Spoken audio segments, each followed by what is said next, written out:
AEW Full Gear 2021, the match card and predictions for you now here on SCW. Thank you for choosing the channel and choosing the video. Please subscribe right now. Leave in the comments in the comment section with your predictions. Please like and share the video as well. I'm going to give my predictions for you, but first off, you need a match card. So without further ado, here it is.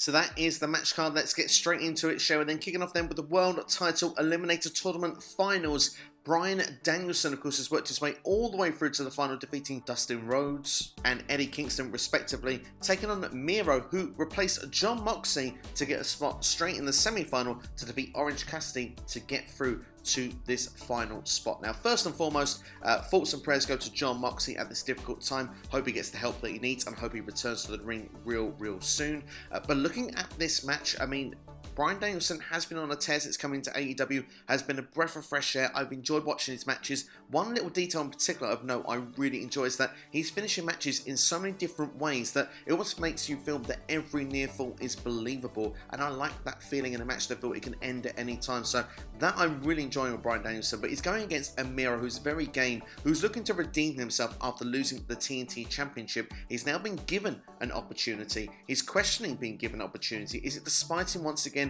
or is it going to propel him to the next level to go for the World Championship? Now, to tell you my opinion, Miro snuck through the back door here, and I have a funny feeling he's going to win the entire thing. Now, Bryan Danielson, like I say, undefeated at this point in AEW, but if he was to lose to Miro, I think this would be a worthy person to lose to, would definitely give Miro a lot of stroke to take him to the next level to go after the World Heavyweight Championship. So, even though originally when I predicted this tournament, I had Bryan Danielson to win the whole thing, I've got a funny feeling that Miro is going to be the one. But whoever wins this, I think makes a worthy number one contender. It'll be an exciting world title match, whatever happens after this, because of course, think about it, if Miro wins, perhaps it's Miro versus Hangman Page if he wins it, maybe it's Kenny Omega. What about if Bryan Danielson wins it? Could we get Bryan Danielson versus Kenny Omega once again for the world title, or could we even get face versus face with Danielson versus Page?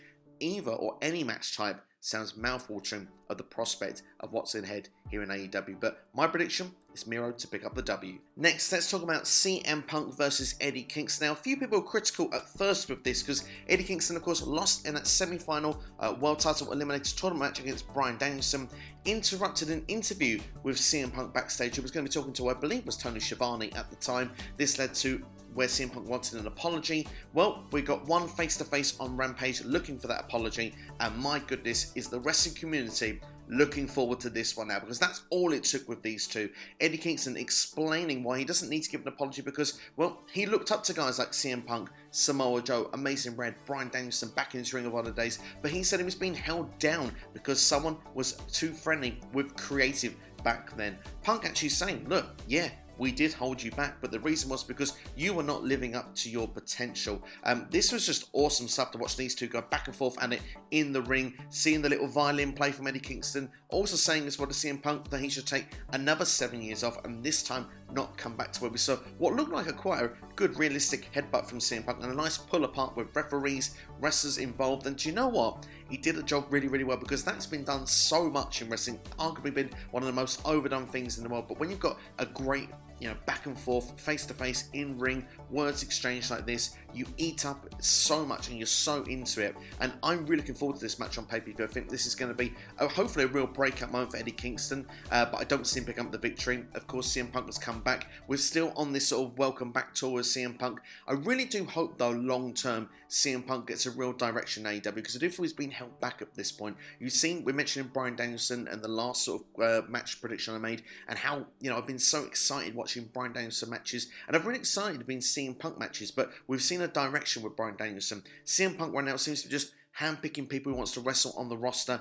I need more of a purpose with CM Punk on AEW for me. But what I will say is, I'm really looking forward to this match. These two, on short time, have made this must-see, so credit to both of these guys. Eddie Kingston's going to get over big style from this just being in the match, but CM Punk is going to pick up the W and will be my prediction. Next, let's talk about the Trios match, which will be Falls Count Anywhere. We've got the Superkliq of Adam Cole, baby, and the Young Bucks taking on Luchasaurus, Jungle Boy, and Christian Cage. Now, this one has seemingly followed on after the All Out pay-per-view. Of course, Christian Cage was going for the AEW World Championship at that event. Of course, Adam Cole made his debut, and we've sort of seen the Elite go against Jurassic Express and Christian Cage in a different variation of matches, which has kind of led to, to Christian Cage being taken out. Jungle Boy was taken out. Luchasaurus has been attacked backstage. The Superkliq have been running roughshod all over AEW and over these competitors until the point where they came back and they made a vicious attack on the Superkliq, including a gruesome looking concerto, one single-handed concerto, by the way, from Christian Cage and Adam Cole on the rampway. That looked really, really cool, and I'm really excited what this match is going to bring to the table, because this is going to bring the fun factor, I think, to this pay-per-view. Falls Count Anywhere is a fun stipulation, could go all over the arena in Minneapolis, and the last time I saw the Young Bucks in one of these matches, which I believe was against Butcher and the Blade during the pandemic, that was one of my favourite matches in AEW at the time. So I think this is going to be another one of those. They're going to knock it out the park. Now, originally, if you remember the Tony Khan leaked pay-per-view match sheet that we had, this was going to be two separate matches. According to that time, it was going to be Cage versus Adam Cole, and we were going to have Jurassic Express against the Young Bucks, which I felt at that point Jungle Boy and Luchasaurus would have picked up the victory against the Young Bucks, but Adam Cole I thought would pick up the victory against Christian Cage. Well, that's one-on-one, so what am I going to do now? It's a six-man, a trios match here in AEW. Well, thinking about it, there are other members of the Elite that can get involved. We're talking Nakazawa, we're talking Brandon Cutler that can get involved in this match. So I think the numbers game could just give the edge to the Superkliq here to pick up the victory. And what I think is most important from this match, Adam Cole needs to pick up a victory in his first pay-per-view match in All Elite Wrestling, in my opinion. And I think also this eventually will build to those AEW Trios Championships, which I think one day will actually happen. We've been speculating them now for the longest time, but I think the Superkliq are definitely a potential trio that could not just win those championships and be the first time ever, or certainly could be the finalists. So for that reason, I think they'll pick up a victory in this match, and we'll see where this will go leading forward in All Elite Wrestling with these six competitors. Next, let's talk about the AEW Tag Team Championships. The Lucha Bros defending against FTR. And of course, FTR were the mystery tag team that were helping out Andrade El Idolo to take the AAA Tag Team Championships from the Lucha Bros that went to FTR a few weeks ago on Dynamite. This has now led them to go after the AEW World Tag Team Championships. Can I just say very quickly how unique the Kings of Lucha Libre Tag Team Wrestling are? FTR, a very old school style tag team. I love the dynamic, and I hope to see that play out. It would be really fun to see them actually with they go to AAA to defend those championships. But going back to the matter of hand, just for those that are keeping score at home, yes, FTR are still part of the Pinnacle, even though they have been doing some of the dirty work for Andrade El Idolo recently. But Andrade El Idolo has been paying for their services to MJF, so they are still very much a part of the Pinnacle. But the question is, will FTR also win the AEW Tag Team Championships? Now, it has been a full calendar year since FTR have held those championships, but it has not been so long that the Lucha Bros have held the AEW Tag Team Championships, and I think that they've got a bit more left in their run, and I think this is going to be a fantastic tag team match between the two of them, but I actually expect the babyfaces to prevail in this encounter. So Lucha Bros for the win, and I can see them perhaps going into a tag team program with Proud and Powerful going into the new year. Next is going to be Darby Allin against MJF, and who has been broken mentally most during this program? Certainly a lot of breaking down physically. The Pinnacle have been destroying Darby Allin, which wrote him off TV for a number of weeks, although Darby has come back and shown that he will not be broken and has gone straight after MJF. Now, I must admit, I think this has been really, really cool. I like the fact that this has been also built as the pillars of AEW, what will be going for the history going forward.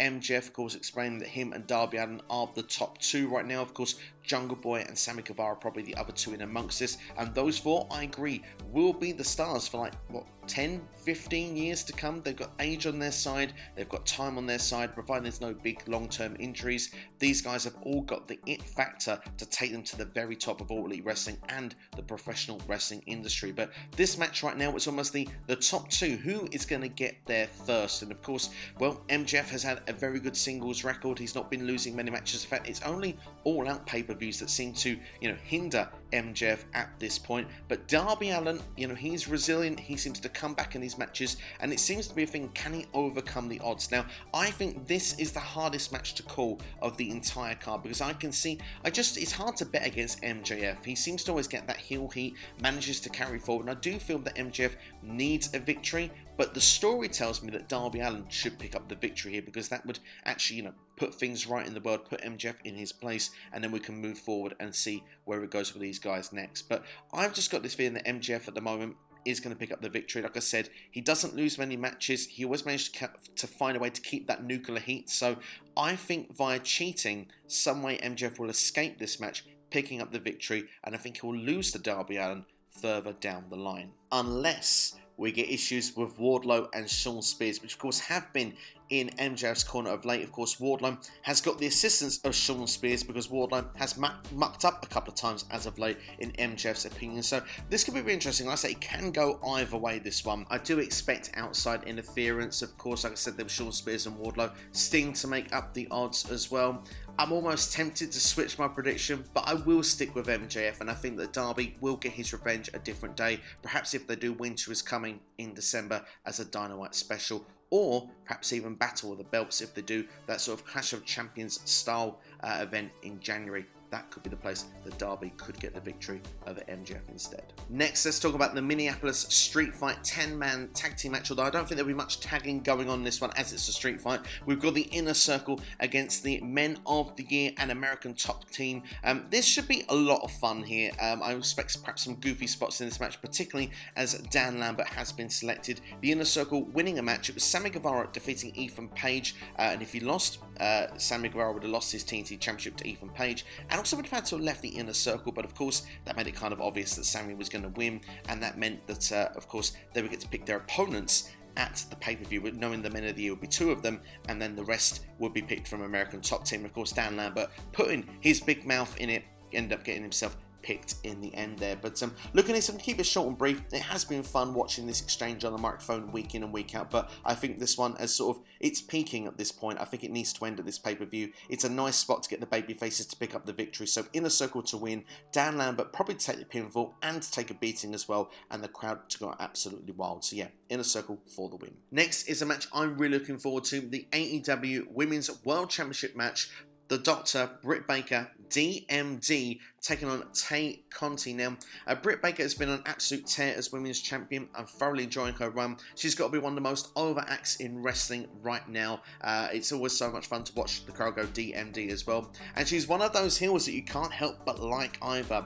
But let's talk Tay Conti as well. I'm so pleased that she's in this position. She's improved so much as a performer. Has to be probably arguably one of the most improved performers over the last 12 months. It's incredible how far she's come since leaving WWE. She improves with each and every performance she has in the ring. Now, at the time of recording, it is a Wednesday. Dynamite is this evening. There is a women's trios match, so Tay Conti looks like she's got the backup that's needed as well to take on Britt Baker. Of course, her best friend Anna Jay as well. Thunder Rosa will be lining up for that trio. Britt Baker always has Jamie Hayter and Rebel, not Rhea. So it's all going to see how it's going to play out. It does feel very interesting for me to make my prediction.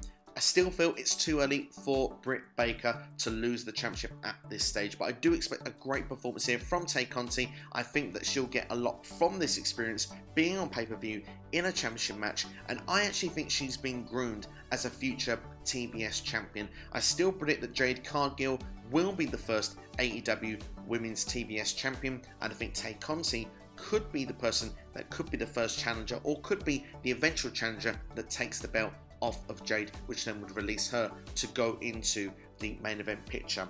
I think Thunder Rosa is in and around this as well, because I think Britt Baker and Thunder Rosa will have a program going into the start of 2022, and I now will predict for you as well that I think Thunder Rosa will defeat Britt Baker, D.M.D, for the AEW Women's World Championship at Revolution. Right, it's main event time. Let's get straight into it, shall we? AEW World Championship, Kenny Omega taking on Hangman Adam Page. This is a story that has gone on for nearly 2 years. It has been the best storyline in wrestling, in my opinion, in that time. I thoroughly enjoyed it from start to finish. I love the journey we've had for Hangman Adam Page and how it's incorporated Kenny Omega for the majority of that storyline. If you go back to the beginning, Hangman Adam Page had the opportunity and found he would be the first AEW World Champion. He lost on that opportunity to Chris Jericho. He needed to rebuild himself. He turned to the drink. He then went to a tag team with Kenny Omega, 2 single stars together going for the tag team titles, which showed that first bit of vulnerability, not believing in himself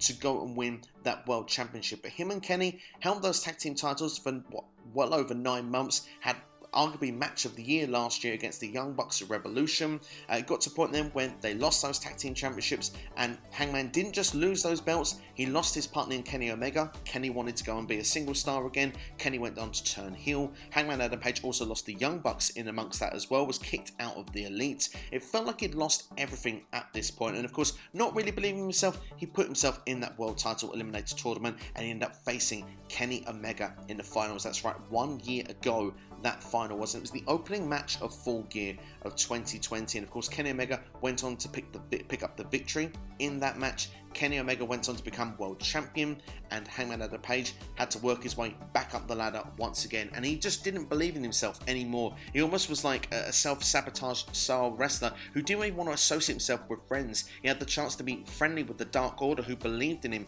and he couldn't accept it. He didn't want to be there for him, didn't want to be a part of that group. He needed to focus on being himself. He picked up big victories though, of the likes of Matt Hardy and Brian Cage on pay-per-view, so he's got himself in those positions when it looked like he was going to get back and have the Dark Order by his side and embrace them. He looked like he was going to go and try and become #1 contender. He lost that opportunity with the Dark Order, also having a chance to become going for the tag team titles, which at the time was held by the Young Bucks. We then found Hangman Adam Page took time off to become a dad. He returned in the casino ladder match. He won that match, and then he got to call his shot and have this match at Full Gear. And what a perfect circle it would be. 1 year ago, losing to Kenny Omega, for Kenny Omega to go on to become world champion.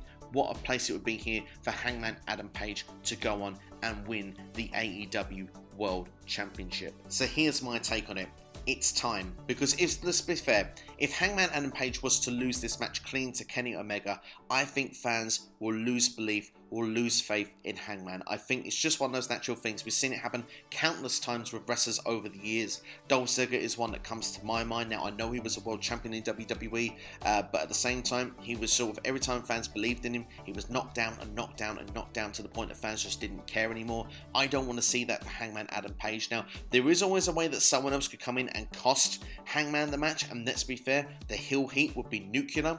Feels like an MJF moment, doesn't it? But what I would say is it would be the wrong thing to do, because I think even though it feels predictable that Hangman Adam Page wins this match here at Full Gear, it feels like it's the right move. Everyone have that nice brief sigh of relief, because we've gone through an epic 2-year journey, an epic story, some fantastic storytelling that we don't see as much in wrestling anymore, and I think it's been played out perfectly and beautifully. And I think that if you delay it any further, I think that story starts to get knocked, because you start losing belief if Hangman Adam Page can actually do it. Kenny Omega's been champion for nearly a year as well. It would be nice to see a little bit of tweak and change to that character, perhaps desperation of, oh my god, I was the belt collector, I've lost every belt now, how do I get back into the title picture? Maybe he needs to prove himself against like a Bryan Danielson or something like that, where we then can see Hangman Adam Page defend the title against Miro at a later date. That's certainly something that I've predicted on this video and that I'd be down for seeing. So for me personally, I think that works. So I'm going to predict Hangman Adam Page to do it. I think it's going to be a real feel-good moment. I think it could be the feel-good moment of the year. And I think that, yeah, I think it's going to be a happy place on YouTube, on Twitter. I think everybody is going to be pleased to see Hangman Adam Page as AEW World Champion. And let's not forget as well, he is All Elite. He has been there since the company started. And yeah, it just feels like the right move. Everyone loves Hangman Adam Page. So let's see him as World Champion, and let's see how far he can take it up to the next level as the top face in that company. But that's my thoughts. What are your thoughts? Let me know your predictions right now in the comments below. I can't wait to interact with you, and I will interact with every single comment that does come in. If it's your first time watching, then please subscribe to this channel, hit the bell as well, turn that notifications to all, each and every time a video is released. To everyone that's been watching, whether it's your first time, whether it's your 100th time, please like the video, share as well with a friend, spread the word of SCW. Really does help the channel grow, really helps things go a long way.